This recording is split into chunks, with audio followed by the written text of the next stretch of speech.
1절부터 11절 말씀을 중심으로 여러분들과 나누길 원합니다. 1절부터 11절까지 저 한 절 여러분들 한 절 교독하도록 하겠습니다. 하나님의 아들 예수 그리스도의 복음의 시작이라. 선지자 이사야의 그를 보라. 내가 내 사자를 내 앞에 보내노니 그가 내 길을 준비하리라. 광야에 외치는 자의 소리가 있어 이르되 너희는 주의 길을 준비하라. 그의 오실 길을 곧게 하라. 기록된 것 같이 세례 요한이 광야에 이르러 죄사함을 받게 하는 회개의 세례를 전파하니 온 유대 지방과 예루살렘 사람이 다 나아가 자기 죄를 자복하고 요단강에서 그에게 세례를 받더라. 요한은 낙타토롯을 입고 허리에 가죽띠를 띠고 메뚜기와 석청을 먹더라. 그가 전파하여 이르되 나보다 능력 많으신 이가 내 뒤에 오시나니 나는 굽혀 그의 신발끈을 풀기도 감당하지 못하겠노라. 나는 너희에게 물로 세례를 베풀었거니와 그는 너희에게 성령으로 세례를 베푸시리라.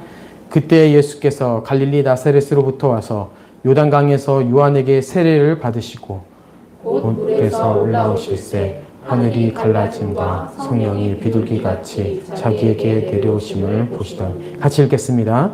하늘로부터 소리가 나기를 나는 내 사랑하는 아들이라 내가 너를 기뻐하노라 하시니라. 아멘. 예.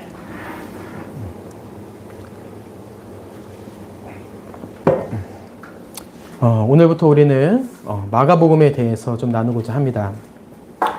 보통 신약 성경의 대부분의 각 권의 이름들을 보면요, 수신자의 이름으로 결정되거나 아니면은 저자의 이름으로 결정됩니다. 마가복음의 같은 경우에는 저자의 이름을 가져와서 이름이 정해졌어요. 그래서 마가가 쓴 복음, 마가복음인 겁니다.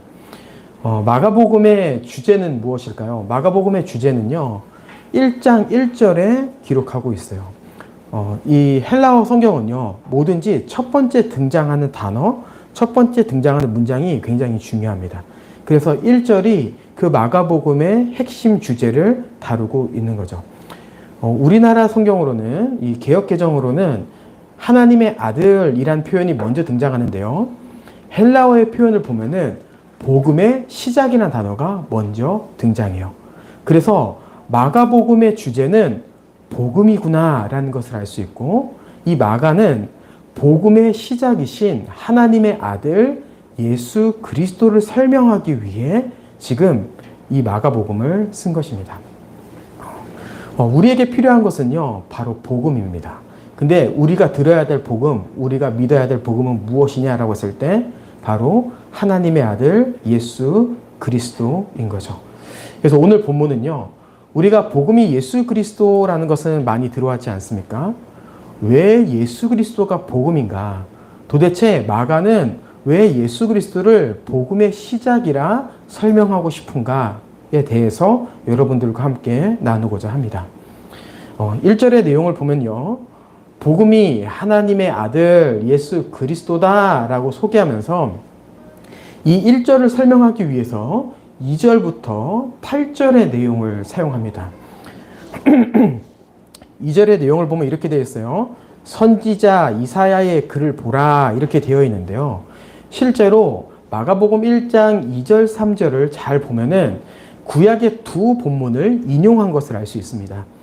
2절은요, 말라기 3장 1절을 인용한 거고요. 3절은 이사야 40장 3절을 인용한 거예요. 그것을 제가 주보에 담았어요. 말라기 3장 1절이 무엇을 이야기하고 있는지, 이사야 40장 3절이 무엇을 이야기하고 있는지 담고 있습니다. 먼저 2절 말라기의 내용을 살펴보면은 무슨 얘기를 하고 있냐면은 내 길을 준비하는 내 사자를 내 앞에 보내겠다 이렇게 얘기하고 있어요. 사자를 먼저 보내겠다라고 하는 내용이 말라기의 내용이고요.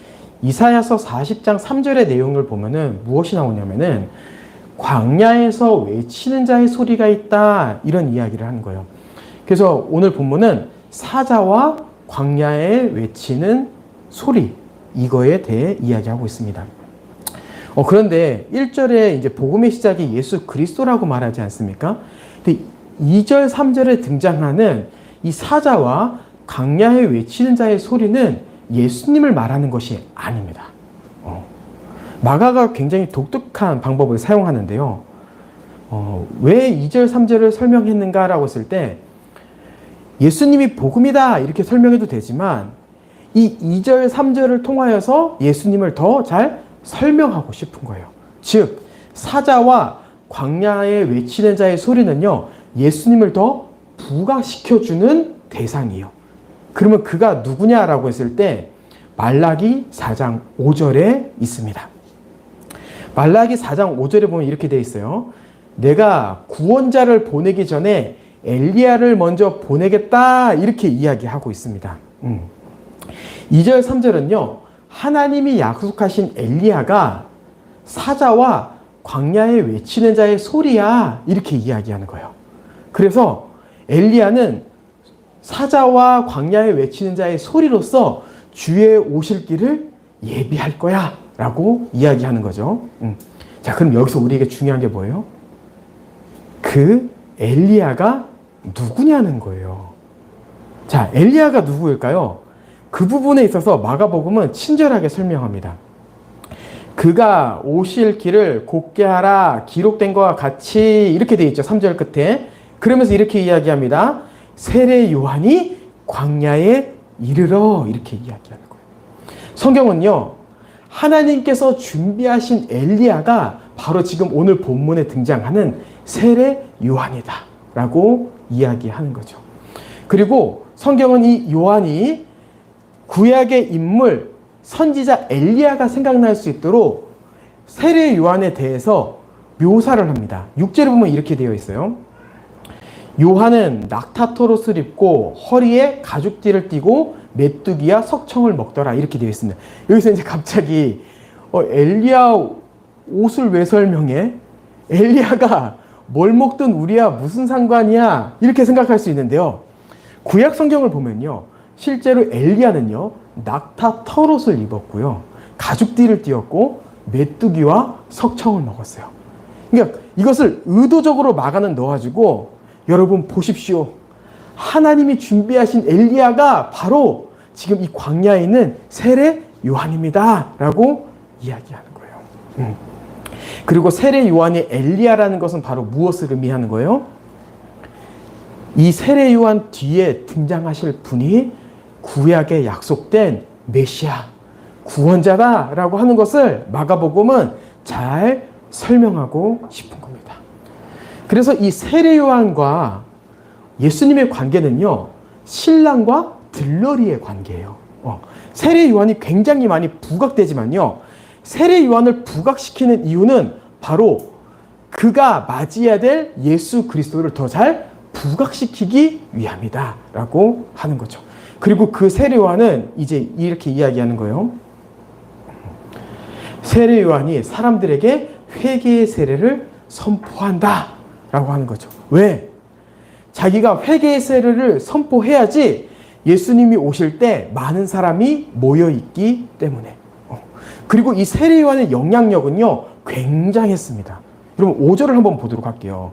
5절을 보면 어떻게 설명하고 있냐면요, 온 유대 지방과 예루살렘 사람이 다 나아가 자기 죄를 자복하고 요단강에서 그에게 세례를 받는다 이렇게 되어 있는 거예요. 그럼 들러리인데요, 온 유대 지방과 예루살렘 사람들이 모였어요. 들러리인데 그 앞에서 사람들이 죄를 자복하고요 세례를 받기 시작합니다. 그리고 이 너무나도 인기 있는 이 세례 요한을 통하여서 이제 예수님이 이러한 고백을 하시게 하는 거예요. 그가 전파하여 이르되 7절입니다. 나보다 능력 많으신 이가 내 뒤에 오시나니 나는 굽혀 그의 신발끈을 풀기도 감당하지 못하겠다라고 하는 거죠. 예. 나는 신발끈을 푸는 자가 아니라 그의 신발끈을 푸는 것도 감당하지 못하겠어 이렇게 얘기하는 거예요. 여기서 왜 갑자기 신발끈이 나오지? 라고 생각할 수 있는데요. 그러면 탈무드에 보면요 이런 이야기가 있어요. 제자는 스승에게 종과 같이 해라. 스승을 상전과 같이 섬겨라. 하지만 그의 신발끈만은 풀지 마라 이렇게 되어 있습니다. 이게 무슨 말을 의미하냐면요. 신발끈은 푸는 것은요. 종이 하는 것 중에서도 가장 천한 일인 거예요. 그러니까 제자는 스승에게 종과 같이 하는 거예요. 하지만 신발끈을 풀지 않아요. 왜? 그는 실제로 종이 아니기 때문에. 근데 지금 세례 요한이 뭐라고 얘기하는 거예요? 신발끈을 푸는 것은 종만이 하는 일인데 나는 들러리로서, 나는 아주 작은 자로서 그의 신발끈을 푸는 것도 감당하지 못하겠어. 그만큼 내 뒤에 오시는 이는 엄청난 분이야 라는 것을 이야기하는 거죠. 그럼 도대체 왜 이 세례 요한은 자신을 이렇게 설명했을까요? 그는 시대에서 많은 사람들이 혹시 세례 요한이 하나님이 약속하신 메시아 아니야? 라고 할 만큼 엄청나게 뛰어난 자였는데 왜 자신을 종보다 더 낮은 자로 표현했을까요? 그것은 8절에 나와 있어요. 8절에 읽어보도록 할게요. 나는 너희에게 물로 세례를 베풀거니와 그는 너희에게 성령으로 세례를 베푸시리라 이렇게 되어 있는 겁니다. 성경은 이렇게 이야기합니다. 세례 요한은 물로 세례를 주는 자이지만 예수 그리스도는 성령을 보내실 수 있는 분이야 라고 이야기하는 거예요. 여기서 이제 예수 그리스도의 탁월함이 등장하는 거예요. 우리가 여기서 주목해야 될 단어는요. 바로 성령입니다. 성령.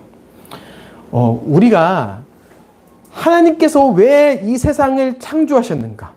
하나님께서 왜 예수 그리스도를 이 땅에 보내셨는가라고 했을 때 우리는 무슨 이야기를 많이 했어요? 하나님의 나라를 세우시기 위해서라는 이야기를 많이 했습니다. 하나님은요, 이 하나님의 나라를 세우시기 위해서요, 정말 완벽한 왕을 세우실 거고요, 완벽한 백성을 세우실 거예요. 근데 구약의 본문을 봤을 때 하나님의 이 구원 역사에서 문제점이 뭐였냐면요, 하나님이 완벽한 왕으로 서 계시는데 이스라엘 백성들이 불완전한 거예요. 맨날 불순종하는 거죠. 왜 이스라엘이 불순종했을까요? 그것은 그들이 십계명이라고 하는 이 돌파는 있었지만 실제로 마음이 변화되지 않은 게 문제예요. 근데 그것 가운데서 하나님께서 말씀하시는 거예요. 이게 에스겔 36장 26절인데요. 주보에 있나요, 여러분? 네. 예, 너무 중요한 구절이니까 우리 한번 같이 한번 봉독해 보도록 하죠. 시작. 또 새 마음을 너희에게 주고 새 영을 너희 속에 두어 너희 육신에서 굳은 마음을 제거하고 부드러운 마음을 줄 것이며. 아멘. 자, 지금 하나님께서 이 불순종하는 이스라엘 백성들에게 무엇을 얘기하는 거예요? 너희가 완벽한 백성으로 서야 되는데 안 되잖아. 그러니까 내가 새 영, 성령을 줄게. 그래서 너희의 굳은 마음을 제거하고 너희 마음을 부드러운 마음. 이 부드러운 마음은 진짜 막 착한 마음 이런 게 아니에요. 너희의 존재를 완전히 새롭게 변화시킨다는 얘기예요. 이것을 부드러운 마음이라고 설명한 거죠. 그래서 하나님은 이 새 영이신 성령을 약속하심으로 어떻게 하는 거예요? 이 불순종의 세대를 끊어내고 새로운 시대를 열 것이다. 새로운 하나님 나라 백성을 세울 것이다 라고 약속하신 겁니다. 자, 근데 이러한 약속 가운데 이제 세례 요한이 무엇이라고 얘기했어요? 내 뒤에 오시는 이가 바로 하나님이 약속하신 성령을 보내주실 분이야 라고 이야기하는 거예요. 마가복음은요, 마가는요, 이 마가복음을 통해 분명히 이야기합니다. 예수 그리스도는 성령을 보내주실 분으로서 복음의 시작이다. 그만이 새 시대를 여실 분이다. 그만이 우리의 존재를 바꾸고 새로운 백성을 세우실 분이다 라고 설명하는 겁니다. 그럼 우리가 착하게 살아서 하나님 나라 백성이 될 수 있다면요, 착하게 살면 돼요. 우리가 수행을 해서 인정받을 수 있다면요, 우리는 그냥 수행을 하면 됩니다. 성경의 수많은 인물들은요, 다 이러한 길을 걸었어요. 마가복음 뒤에 보면요, 부자 청년이 나오는데요. 그는요, 자신의 의를 자랑했습니다. 제가 율법을 이렇게 잘 지켰습니다. 그러면 되지 않았나요? 이 성경에 등장하는 종교 지도자들도 똑같았어요. 내가 하나님 앞에 열심히 살았습니다. 그리고 사도행전을 보면요, 마술사 시몬이 등장합니다. 그는 성령을 돈으로 살려고 했었어요. 이 성경은요, 그러한 사람들을 계속해서 등장시킵니다. 그러면서 뭐라고 얘기해요? 하지만 그 사람은 진리를 깨닫지 못했다. 성령이 무엇인지를 알지 못했다라고 이야기하는 거예요. 그러면 성경이 이야기하는 것은 분명합니다. 바로 하나님의 백성이 되는 방법은 다른 것이 없어. 오직 하나밖에 없어. 하나님의 아들이신 복음의 시작인 예수 그리스도를 통하여서 성령을 받는 것, 이것이 바로 우리가 그 완성된 하나님 나라의 백성이 되는 유일한 방법이야 라고 말씀하시는 거죠. 그래서 우리는요, 더욱더 예수 그리스도를 알기를 힘쓰는 것이고 그를 믿음으로 말미암아 성령 받기를 사모하는 것입니다. 성령을 받으면 되는 거예요. 그러면은 이 피조 세계는 변하지 않는 것처럼 보이지만 우리의 삶이 새롭게 되는 겁니다. 하나님께서 예수 그리스도를 통해 임하게 하신 그 하나님의 나라가 우리 삶 가운데 펼쳐지는 거예요. 다른 것이 아닌 바로 성령으로 인하여. 예. 자, 그렇다면은 예수 그리스도는 복음의 시작으로서 하나님 나라의 주로서 이제 우리에게 성령을 주시기 위해 어떠한 일을 하실까요? 그것은 바로 9절에 나와 있습니다. 자, 9절 한번 보도록 하죠. 9절 같이 한번 읽어보도록 할게요. 시작. 그때 예수께서 갈릴리 나사렛으로부터 와서 요단강 요한에게 세례를 받으시고. 자, 이제 마가는 세례 요한을 설명한 뒤에 그가 바로 주이시다라고 설명한 뒤에 예수님께서 무엇을 하셨냐? 바로 요한에게 가서 세례를 받았습니다. 이렇게 얘기하는 거예요. 자, 근데 우리가 세례를 어떻게 배웠죠? 세례는 예수 그리스도를 믿지 않는 죄인이 예수 그리스도를 믿고 나서 그것을 교회 앞에서 공적으로 표할 때 물로 세례를 준다. 이렇게 얘기했죠. 그러니까 세례는요, 죄인이 받는 겁니다. 죄인이. 근데 지금 이상하죠? 세례를 누가 받았어요? 예수님이 받았어요. 이게 굉장히 낯선 거예요. 우리는 예수님을 믿어서 이제 죄인에서 의인으로 되는 것을 공적으로 표하기 위해서 세례를 받는데 왜 예수님은 믿음의 대상이자 주이신데 요한에게 세례를 받았지? 이것은요, 무엇을 의미하냐면은 바로 예수님께서 죄인이 아니지만 죄인과 자신을 동일시한 거예요. 그래서 무슨 메시지를 전하고 싶냐면은 나는 죄인이 아니지만 너희와 함께 할 거야. 그래서 너희의 죄를 감당할 거야 라는 것을 세례를 통해서 보여주신 겁니다. 그래서 이 예수님께서 세례를 받으실 때 어떠한 일이 벌어졌냐면요, 바로 인류의 모든 죄를 짊어지셨어요. 세례를 통해서. 우리는 세례를 받음으로 인하여서 새 생명을 얻지 않습니까? 근데 예수님은 반대로 세례를 받음으로 인류의 모든 죄를 그분이 덮어 쓰신 겁니다. 여러분, 이게 우리에게 있어서 놀라운 복음인 거예요. 구원자라고 한다면요, 세상이 말하는 구원자는요, 굉장히 멋진 왕이 등장해야 됩니다. 굉장히 탁월한 사람이 등장해야 돼요. 근데 예수님의 등장은 어땠어요? 처음부터 말구유에서 태어났어요. 그리고 예수님의 삶은 어땠어요? 왕과 같은 삶이 아니었습니다. 목수의 삶이었어요. 그런 예수가 이제 구원 사역을 하겠다고 한 것이 내가 이제 나라를 세울 테니까 말 안 들을 것 같은 사람, 내가 마음에 안 들어 하는 사람 다 쓸어버리고 새로운 사람들만 모여서 새로운 나라를 구축할 거야. 이것이 아니라 나를 배척하고 나에게 대적하고 하나님을 예배하지 않았던 그 사람, 내가 그 사람을 위해서 내가 대신 죽을 거야 라고 말씀하시는 거예요. 여러분, 이게 복음인 거예요. 이게 기독교의 놀라운 거예요. 복음이라고 하는 것은 탁월한 한 사람이 나타나서 야, 봐봐, 내가 얼마나 큰 능력자인지 이렇게 이야기하는 것이 아니라 내가 원하는 것은 하나님께서 세우고자 하셨던 이 하나님의 나라를 다시 회복하기 위해서 나를 모르는 사람도, 나에게 대적했던 사람들을 위해서도 내가 죽어져 가는 것. 그래서 내가 이 모든 죄를 감당하는 것, 내가 이것으로 새로운 나라를 세우겠다라고 말씀하시는 겁니다. 하나님의 방식은요, 세상의 방식이 아닙니다. 하나님의 방식은 죽음을 통한 새로운 나라, 이것이 바로 하나님의 방식이에요. 그리고 예수 그리스도는 그 하나님의 뜻에 따라 어떻게 해요? 죄를 짊어지셨을 뿐만 아니라 십자가에서 죽으시고 부활하셨어요. 그리고 여러분, 어떠한 일이 벌어졌습니까? 실제로 이 예수 그리스도를 통하여서 하나님이 약속하신 성령이 이 땅에 임했습니다. 아멘. 요한복음 16장 7절을 읽어볼게요. 예수 그리스도께서 제자들에게 말씀하십니다. 내가 너희에게 진실한 것을 말한다. 쉬운 성경입니다. 내가 떠나는 것이 너희에게 좋다. 승천하신다는 얘기죠. 내가 떠나지 않으면 돕는 분, 성령이 너희에게 오지 않으실 것이다. 그러나 내가 가면 내가 그분을 너희에게 보낼 것이다. 말씀하시는 거예요.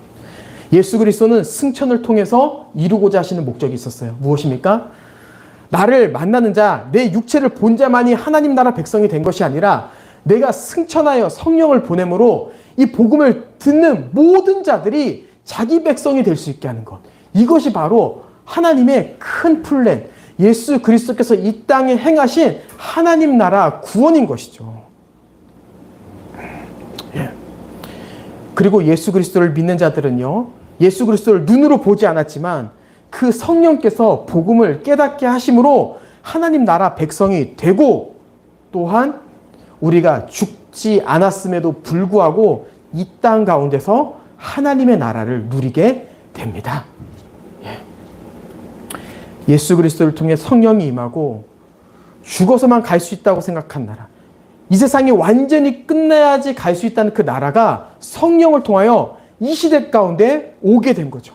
그래서 우리는요, 아직 완성된 세대가 오지 않았지만, 완성된 시대가 오지 않았지만 성령 안에서 하나님의 나라를 누려요. 그것을 15절이 얘기하는 거예요. 이르시되 때가 찼고 하나님의 나라가 가까이 왔다.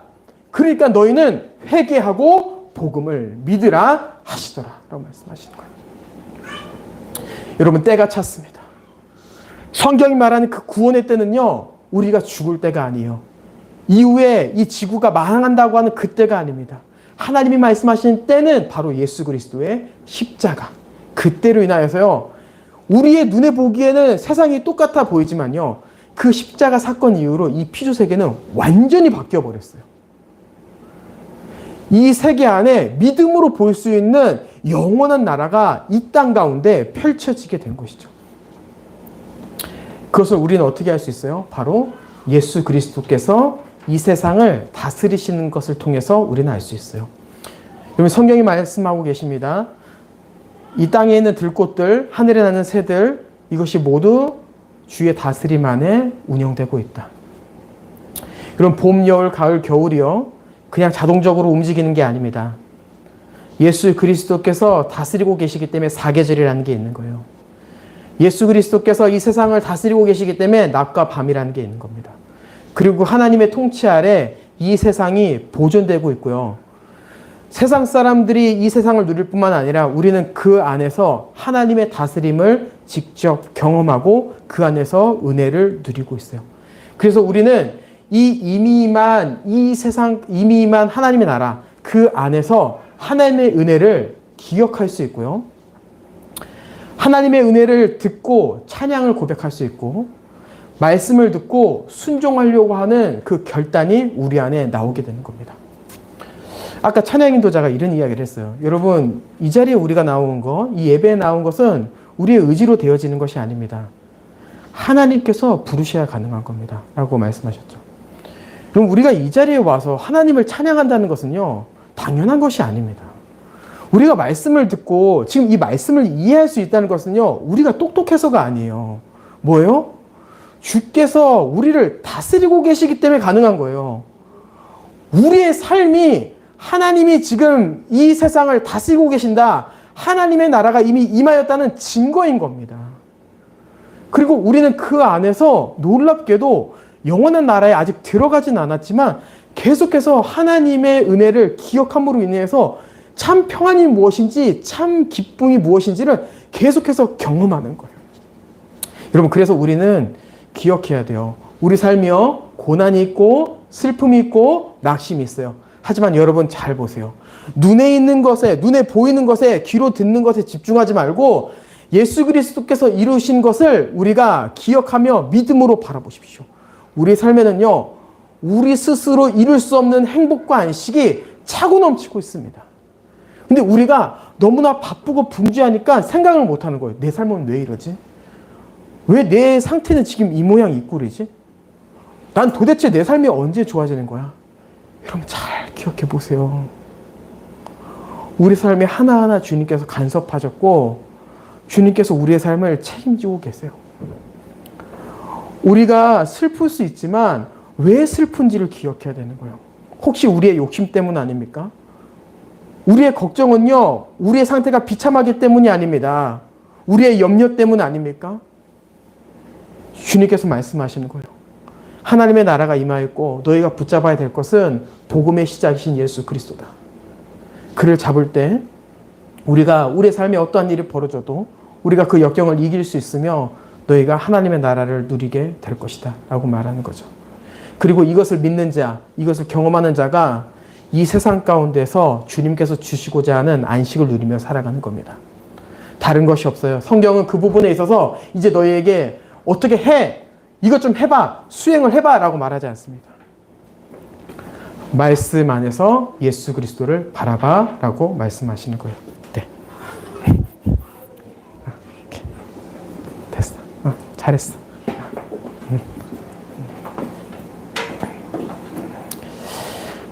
여러분, 우리의 이 15절의 고백, 하나님의 이 예수 그리스도의 이 선포가 정말 제3자의 내용이 아닌 우리의 내용이 되기를 원해요. 하나님의 나라가 가까이 왔다. 회개하라.